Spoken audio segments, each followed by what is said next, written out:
తాండూరు జనజాతర సభలో సీఎం రేవంత్ రెడ్డి మాట్లాడుతున్నారు. ఇప్పుడు లైవ్ చూద్దాం. నేను విజ్ఞప్తి చేస్తున్నా మిత్రులారా, ఎక్కువ విషయాలు ప్రస్తావించను, కానీ రెండు ప్రధానమైన అంశాలను ఈరోజు మీ ముందు పెట్టదలుచుకున్నా. చేవెళ్ల పార్లమెంటు నియోజకవర్గ ప్రజలని ఆలోచన చేసి తీర్పు ఇవ్వమని అడుగుతున్నా.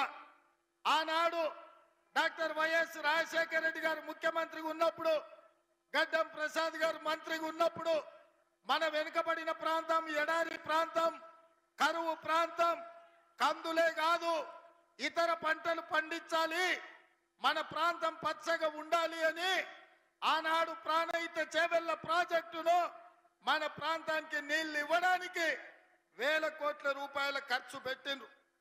కానీ తెలంగాణ రాష్ట్రం వచ్చిన తర్వాత చంద్రశేఖర్ రావు మన ప్రాంతానికి, మన వికారాబాద్, మన చేవెళ్ల, మన తాండూరు, మన పరిగి ప్రాంతానికి రావాల్సిన గోదావరి జలాలను ఈనాడు రద్దు చేసి ప్రాణహిత చేవెళ్ల ప్రాజెక్టును పడావు పెట్టి మన ప్రాంతాన్ని ఎడారిగా చేసిండు.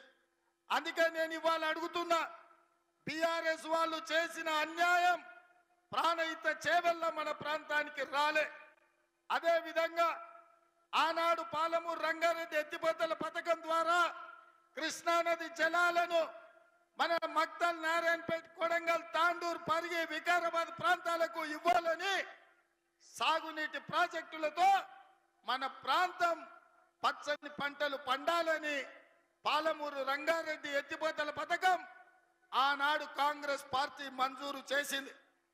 కానీ నరేంద్ర మోడీ గారు, భారతీయ జనతా పార్టీ ఈ 10 సంవత్సరాలు అనుమతి ఇవ్వక పాలమూరు రంగారెడ్డి ఎత్తిపోతల పథకానికి జాతీయ హోదా ఇవ్వకపోవడం వల్ల ఇవాళ కృష్ణానది జలాలు కూడా మన ప్రాంతానికి రాలేదు. ఈ రోజు కూడా మనము కరువు కాటకాలతో రైతుల ఆత్మహత్యలతో చనిపోతున్నాం. ఇవాళ మనం పండించే కందులు మన ప్రాంతంలో అమ్ముకుంటే గిట్టుబాటు ధర రాకపోవడానికి కారణం ఈరోజు బీజేపీ, బీఆర్ఎస్ పార్టీలే. అందుకే ఈరోజు ఈ ఎన్నికల్లో రాష్ట్రంలో కాంగ్రెస్ పార్టీ అధికారంలోకి వచ్చింది. వికారాబాద్ వరకు ఎంఎంటీఎస్ రైలు రావాలన్నా, ఈ ప్రాంతానికి గోదావరి జలాలు రావాలన్నా, ఈ ప్రాంతంలో కృష్ణానది జలాలతో మన పొలాలు తడవాలన్నా కేంద్రంలో కూడా కాంగ్రెస్ అధికారంలోకి రావాలి. చేవెళ్ల పార్లమెంటు నియోజకవర్గంలో డాక్టర్ రంజిత్ రెడ్డి గెలవాలి. ఇదే కాదు, ఈరోజు ఈ ప్రాంతంలో ఉన్న సమస్యలు, వికారాబాద్ శాటిలైట్ సిటీ కావచ్చు, వికారాబాద్ ఎంఎంటీఎస్ రైలు కావచ్చు, మన ప్రాంత అభివృద్ధి అర్ధాంతరంగా ఆగిపోయింది. మన వికారాబాద్ అనంతగిరి కొండల్లో పుట్టిన మూసీ నది నల్గొండ జిల్లా వరకు వెళ్తుంది. ఇవాళ పచ్చని పంటలకు ఉండాల్సిన మూసి ఈరోజు కాలుష్యమై ఈరోజు నరక కూపంగా తయారైంది. అందుకే మూసీ రివర్ డెవలప్మెంట్ ఫండ్ పేరు మీద అభివృద్ధి చేసుకోవాలి అని అంటే కేంద్రంలో, రాష్ట్రంలో కాంగ్రెస్ అధికారంలో ఉండాలి. అందుకే మన ప్రాంత అభివృద్ధి కోసం, మన సమస్యల పరిష్కారం కోసం మనము ఈరోజు కాంగ్రెస్ ను గెలిపించుకోవాలి. ఆనాడు చంద్రశేఖరరావు గారు అన్నారు, రైతు భరోసా పథకంలో కాంగ్రెస్ పార్టీ నిధులు వేయడం లేదు అని. నేను చెప్పిన మే 9 తారీఖు నాడు తప్పకుండా మే 9 తారీఖు లోపల రైతులకు రైతు భరోసా పథకంలో 7,500 కోట్ల రూపాయలు మీ ఖాతాలో వేసి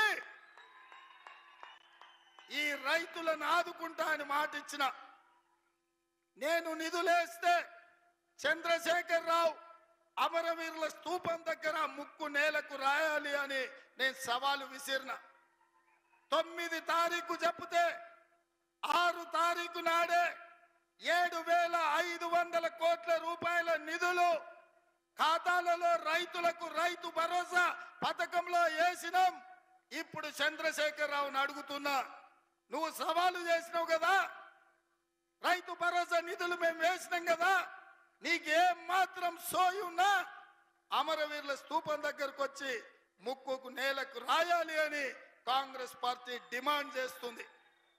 అదే విధంగా ఆయన అల్లుడు హరీష్ రావు గారు రైతు రుణమాఫీ చేయలేదన్నాడు. నేను చెప్పిన 15 ఆగస్టు లోపల రైతు రుణమాఫీ చేసి తీరుతా అన్న హరీష్ రావు చెయ్యలేను, చేస్తే రాజీనామా చేస్తా, మళ్ళీ ఎన్నికల్లో పోటీ చేయను అన్నాడు. అందుకే ఈరోజు వికారాబాద్ జిల్లా రైతాంగం సాక్షిగా తెలంగాణ రాష్ట్రంలో ఉన్న కోట్లాది రైతులకు నేను మాట ఇస్తున్నా. మన అనంతగిరి కొండల్లో ఉన్న పద్మనాభ స్వామి సాక్షిగా,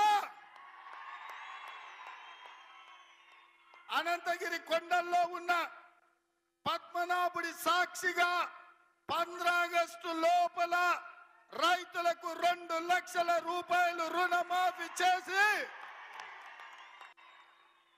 ఈ తెలంగాణ రైతాంగం యొక్క రుణం తీర్చుకునే బాధ్యత నేను తీసుకుంటా. నేను ఇవాళ ఒక్క మాట చెప్పదలుచుకున్నా. ఈ పదవి, ఈ హోదా, ఈ ప్రభుత్వం రైతుల రుణమాఫీ చేయకపోతే, రైతుల రుణము తీర్చుకోకపోతే ఇది నిష్ప్రయోజనం. అందుకే రైతుల రుణం తీర్చుకొని రైతులను ఆదుకునే బాధ్యత ఇందిరమ్మ రాజ్యంలో కాంగ్రెస్ పార్టీ తీసుకుంటుంది.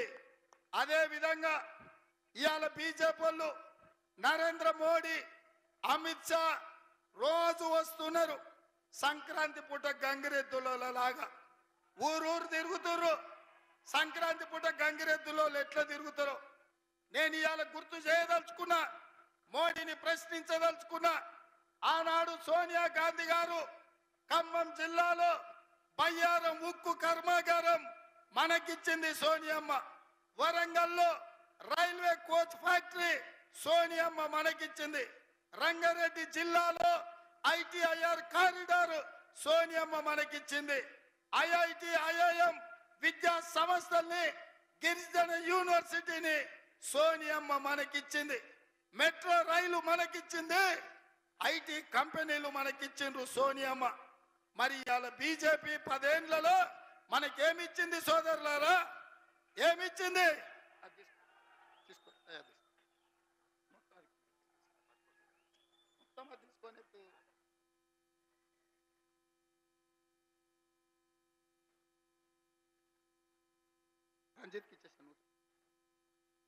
ఇవాళ నేను మిమ్మల్ని అడుగుతున్నా, ఖమ్మంలో బయ్యారం ఉక్కు కర్మాగారం మనం అడిగితే బీజేపీ మనకేమిచ్చింది?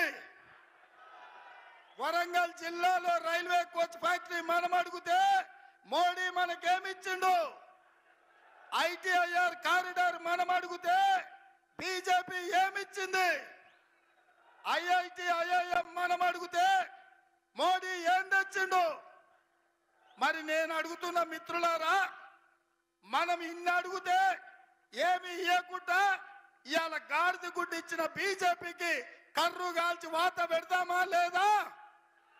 అందుకే బీజేపీ ఏమిచ్చిందని నేనంటే గాడిద గుడ్డు అని మీరు అనాలి. మోడీ ఏం తెచ్చిందంటే గాడిద గుడ్డు అని మీరు అనాలి. సిద్ధమా? సిద్ధమా? సిద్ధమా? సిద్ధమా? బీజేపీ ఏమిచ్చింది? మోడీ ఏం తెచ్చిండు? బీజేపీ ఏమిచ్చింది? మోడీ ఏం తెచ్చిండు? గట్టిగా మోడీకి వినిపించాలి. బీజేపీ ఏమిచ్చింది? మోడీ ఏం తెచ్చిండు? బీజేపీ ఏమిచ్చింది? గాడిద గుడ్డిచ్చిన బీజేపీకి కర్రు కాల్చి వాత పెట్టాల్సిన అవసరం ఉన్నది. అదే విధంగా బీజేపీ వాళ్ళు పదే పదే శ్రీరామ్ నవమి, హనుమాన్ జయంతి దేవుళ్ళని చూపించి ఓట్లు అడగాలంటారు. నేను అడుగుతున్న మిత్రులారా, శ్రీరామ నవమి మన తాతలు ముత్తాతలు చేయలేదా? హనుమాన్ జయంతి మనం చేయలేదా? పోసమ్మకు, మైసమ్మకు, ఎల్లమ్మకు, గ్రామ దేవతలకు కోడి కొయ్యలేదా? కళ్ళు కొయ్యలేదా? మనం ఇన్ని హిందువుల పూజల్ని, పండుగల్ని చేసిన మనకు ఇవాళ దేవుడి పేరు మీద విభజించాలని చూస్తారు. అందుకే బీజేపీలకు నేను చెప్పిన, దేవుడు గుడిలో ఉండాలి, భక్తి గుండెల్లో ఉండాలి, వాడే అసలైన హిందూ అని చెప్పిన. దేవుడు గుడిలో ఉండాలి, భక్తి గుండెల్లో ఉండాలి, వాడే అసలైన హిందువు. పోలింగ్ బూతులల్లా బిచ్చం అడుక్కున్నట్టు దేవుడి పేరు మీద ఓట్లు అడుక్కునేవాడు హిందూ ద్రోహి. అట్లాంటి వాళ్ళను అందుకే ఇవాళ మనము ఓడించాలి. అదే కాదు మిత్రులారా, ఆనాడు డాక్టర్ వైఎస్ రాజశేఖర రెడ్డి గారు ఉన్నప్పుడు సోనియా గాంధీ గారి నాయకత్వంలో ఇందిరమ్మ ఇండ్లు ఇచ్చినాం, ఆరోగ్యశ్రీ పథకం ఇచ్చినాం, రైతు రుణమాఫీ చేసినాం, ప్రాజెక్టులు కట్టినాం. ఈ రోజు కూడా అదే విధమైన పాలన, అదే విధమైన అభివృద్ధి మనం చేసుకుందాం. అందుకే రంజిత్ రెడ్డిని చేవెళ్ల పార్లమెంటు నియోజకవర్గం నుంచి 1,00,000 మెజార్టీతో గెలిపించాల్సిందిగా ఈడికొచ్చిన వేలాది మంది మన కాంగ్రెస్ పార్టీ కార్యకర్తలను నేను కోరుకుంటున్నా. 1,00,000 మెజారిటీ ఇవ్వడానికి మీరు సిద్ధమా? సిద్ధమా? సిద్ధమా? సిద్ధమా? సిద్ధమా? సిద్ధమా? నేను 1,00,000 అంటే మీరు పక్కా అనాలి. ఓకే, 1,00,000 1,00,000 1,00,000 1,00,000 1,00,000 1,00,000 1,00,000 వెనకాల ఉన్నోళ్ళు కూడా అనాలి, వెనకాల దూరంగా ఉన్నోళ్ళు కూడా అనాలి. 1,00,000 1,00,000 1,00,000 1,00,000 1,00,000. జై కాంగ్రెస్, జై జై కాంగ్రెస్. హస్తం గుర్తుకే, హస్తం గుర్తుకే. ధన్యవాదాలు మిత్రులారా.